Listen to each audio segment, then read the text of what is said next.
Hello, my name is Madison Tapp. This is my Physics 133 lab assignment number 5. This is the latent heat and specific heat lab project. So first off, I'll go ahead and show all of my materials. So I have my beaker, thermometer, and my pipette right here, and then the test tube. And I also have my pot. The water's not in here yet, but I do have the pot with me, and then the stove and the water are over in the back. So this week we're learning about heat and the transfer of heat. So heat is the transfer of energy between bodies of two different temperatures. So if it's water, let's say water goes to steam, or it can even freeze and water goes to ice. So that's kind of specifically what we're looking at this week. But matter can go through different phases of changes, solid, liquid, and gas. So the transfer of heat is one of those things that we think about and we use every day throughout our lives, but we don't ever actually, or at least I haven't ever actually tested it out and, taken observations to look into the transfers of heat and energy that are in simple objects such as ice or water. Throughout this, one thing that I kind of talked about in our pre-lab is phase diagrams. So phase diagrams kind of show the different changes. It gives a visual of what occurs as the object either loses energy or heat or as it gains it. And so specifically, we're going to be looking at thermal expansion and heat capacity.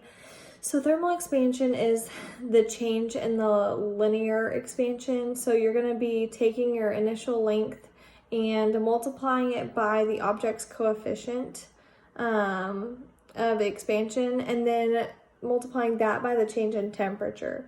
So the other one is the specific heat capacity, which is going to be your heat energy. So that's your mass times your change in temperature times the heat capacity. And you're probably thinking, where does all this energy go? So whenever you go from one state to another, there's a transfer of energy because of the law of conservation of energy, saying that, energy can't be created or destroyed. So when heat's lost, that same heat is gained by the other portion that it's going to. And so I went ahead and wrote out my charts and everything. So I have just some simple instructions over here. So we're going to start out with freezing water. That's the first component that we're going to be looking at. So you get your test tube right here and fill it with 1.5 milliliters of water, and then mark the negative 10 degrees Celsius on the thermometer, and then placing both of these into the beaker, because if not, it will fall over in the freezer. And then once you put it in the freezer, about an hour, whenever it gets to negative 5 degrees Celsius, I'm gonna start taking measurements every 5 minutes in 5-minute increments and looking at how quickly the temperature drops.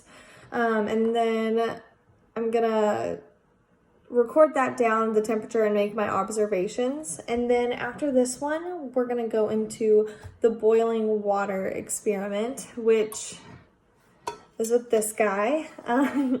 So I'm gonna fill that halfway up with water, and once I fill that, I'm gonna go ahead and boil the water and stick the thermometer in the middle of it. And once the water boils, I'm gonna take a measurement after the first minute and see how hot it is, and then a measurement after 5 minutes. So there's only 2 measurement increments for these, for this one, but I think that's all. And then after that is the post-lab questions and all my observations. So thank you very much.